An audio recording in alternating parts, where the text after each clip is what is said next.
मी आज सहज आमचे ज्येष्ठ मित्र म्हणा किंवा आमची नवीनच ओळख झाली म्हणा, ते सहज भेटायला आले होते. आमच्या गप्पा चालल्या होत्या. म्हणे तुम्ही योग शिक्षक आहात? म्हणलं हो आहे. शरीराबरोबर मनाचा सुद्धा विचार करतो. म्हणलं तुमचा काय विषय आहे, तुम्ही का अचानक विषय काढला? ते म्हणले बीपीच्या गोळ्या आहेत. त्यांनी एक पाकिट दाखवलं. मी म्हणलं खरं तर तणावातून मुक्त होणं हे ब्लड प्रेशरला आपल्यापासून दूर ठेवणं हेच महत्वाचं आहे म्हटलं. शारीरिक शांतता बरोबर मानसिक आणि वैचारिक शांततेची सुद्धा गरज असते. म्हणून शारीरिक कसरत महत्वाची आहे, चांगल्या लोकांच्या संपर्कात राहणं महत्वाचं आहे, आणि सगळ्यात महत्वाचं तुमचा आहार विहार हा कशा पद्धतीचा आहे, तुमच्या आसपासची लोक कशी आहेत, याच्यावर सुद्धा तुमचं मानसिक संतुलन असतं. त्यांना माझं मत कळलं. ते म्हणले पण हे सगळं बोलायचंय, प्रत्यक्षात असं काही नसतं. काय केलं पाहिजे, मी कुठला योगा केला पाहिजे, किंवा मी तणावाने प्रचंड ताण आहे. म्हणलं असं काय तणाव आहे तुम्हाला?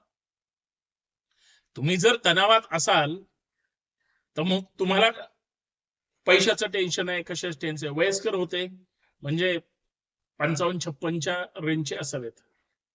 म्हणलं काका एक गोष्ट लक्षात ठेवा, सकाळी उठल्यापासून रात्री झोपेपर्यंत आपण सतत धावपळ करत असतो. कदाचित तुमच्यावर जबाबदाऱ्या नसतील अशी, तर तुमच्याकडे टेन्शन तर आहेच. आणि समाजामध्ये माणसामध्ये एक गोष्ट फार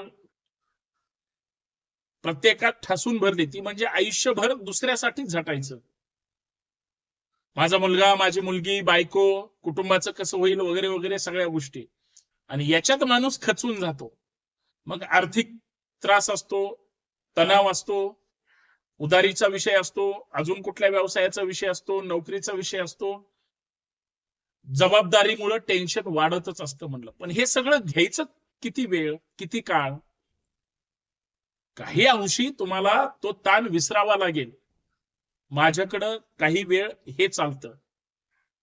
सकाळच्या प्रहरी तुम्हाला जर ताण तणावापासून आपला अख्खा दिवस टेन्शन फ्री घालवायचं असेल तर 1-1.25 तास तुम्ही स्वतःला दिला पाहिजे. देता का? म्हणे नाही. योगा करता का? नाही. चालायला जाता का? नाही. 4 लोकांमध्ये फिरता का? नाही. सतत किरकिरी, कुरबुर किंवा दबावाखाली जगता का? हो. हेच कारण आहे. आणि वेगळ्या लोकांमध्ये जर तुमची सकाळ गेली, तुम्ही थोडं स्वतःकडे बघितलं. नेहमी माणूस काय करतो, दुसरा किती सुंदर आहे आणि दुसरा किती सुखी आहे आणि दुसऱ्याकडे किती पैसा आहे हा विचार करतो. मुकेश अंबानी जरी प्रचंड श्रीमंत असला तरी अनिल अंबानीच्या पाठीमागे टेन्शन आहेच की. रोज ईडीच्या नोटीस आहेत, रोज वेगळे वेगळे डिपार्टमेंट कारवाई करतात. हजारो कोटीचे मालक आहेत ना ही लोक, तरी पण यांच्या मागे ताणतणाव आहे की नाही? पण ही लोक, यांचे चेहरे बघा कधी असतात का तणावात? आम्ही टेन्शन विसरायला कधी शिकणार, हा माझा महत्वाचा मुद्दा आहे. ते म्हणे इतका ताण दबाव असतो, कसं काय हे करायचं? म्हणलं बरं ठीक आहे, स्वतःसाठी या दिवसभरामध्ये किती तास जगता, किती लक्ष देता स्वतःकडं? म्हणे नाही. म्हणलं मग ताण तणावापासून तुम्हाला मुक्ती कशी मिळणार? अजिबात मिळणार नाही. मग काय करावं लागेल? म्हणलं सकाळी फिरायला जा. तळजाई एवढं मोठं नैसर्गिक तुम्हाला देण आहे, तिथं 2-4 किलोमीटर फिरा. ते म्हणले पहिलं फिरत होतो पण आता होत नाही. म्हणलं हे सातत्य फार महत्वाचं आहे. बीपीच्या गोळी खाताना किंवा त्याच्यासाठी काही शेकडो, 1000-2000 जे काही पैसे असतील ते महिन्याला घालवत असताना, त्याच्यापेक्षा गोळ्या कमी खाऊन जर स्वतःकडे लक्ष देत आलं तर विचार करावा लागेल तुम्हाला. आणि तणावात किती दिवस जगणार तुम्ही? नाही जगायचं तणावात. तुमची आतापर्यंतची लाईफस्टाईल काय होती तुम्हाला लकला. आता भविष्यात जर तुम्हाला सुख समाधानात जगायचं असेल तर पहिलं डोक्यावरचं टेन्शन घालवायचंय. फिरायला जा. नाही जमलं तर 1 तास योगा प्राणायाम, सूर्यनमस्कार हे सगळं करा. पायाच्या बोटापासून डोक्याच्या केसापर्यंत शरीराच्या प्रत्येक स्नायूला इतका ताण द्या जो स्वतःला झेपेल. आणि इतकं स्वतःला पहा. स्वतःला पाहण्याचा प्रयत्न योगामध्ये करा. स्वतःच्या श्वासाला पहा. एकाग्र चित्तेने सगळ्या गोष्टी करा आणि प्रत्येक आसन आदर्श आसन करण्याचा प्रयत्न करा.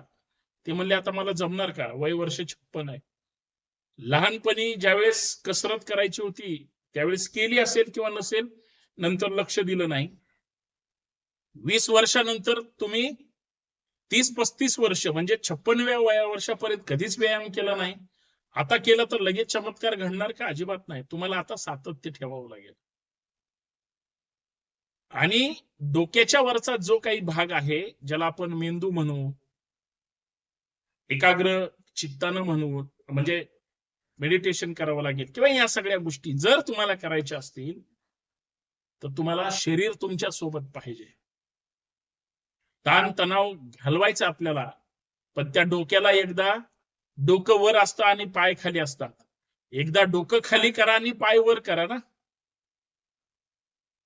किंवा नेहमी डोकं थोडंसं वर असतं आणि पाय खाली असतात. त्यापेक्षा समतल जमिनीवर झोपा ना. श्वास घेताना आणि सोडताना आम्ही दिवसभर कधीच विचार करत नाही. एकदा श्वास कसा येतो आणि कसा सोडतो याचा विचार तर करा ना. एकदा शरीराला स्वतःला पाहण्याचा प्रयत्न करा, सगळं कमी होईल. मी ज्यावेळेस त्यांना बोलत होतो ते त्यांच्या मुद्द्यावर ठाम होते, मी माझ्या मुद्द्यावर ठाम होतो.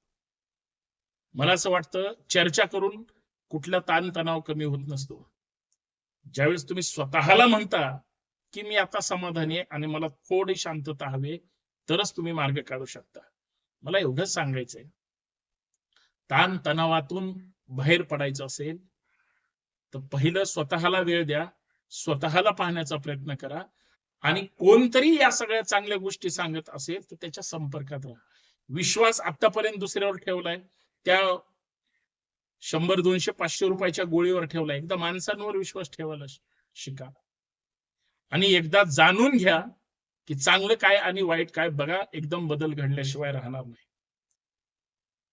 रोज तुमचा सकाळचा एक वेळ तुमचं आयुष्य तर वाढवेल, पण सगळ्या ताणतणावापासून शारीरिक मानसिक सगळ्याच तुम्ही 100% ओके व्हाल, निरोगी राहाल. आणि सगळ्यात महत्वाचं, कितीही संकट आलं तरी तुम्ही त्याला फेस करण्याची ताकद, जी विल पॉवर असते, ती आपोआप निर्माण होईल.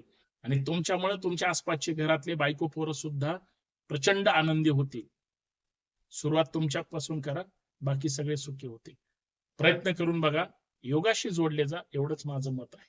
त्यांना ते पटलं, आता बघू उद्या येतात की नाही ते. मी त्यांची वाट पाहणार आहे. धन्यवाद.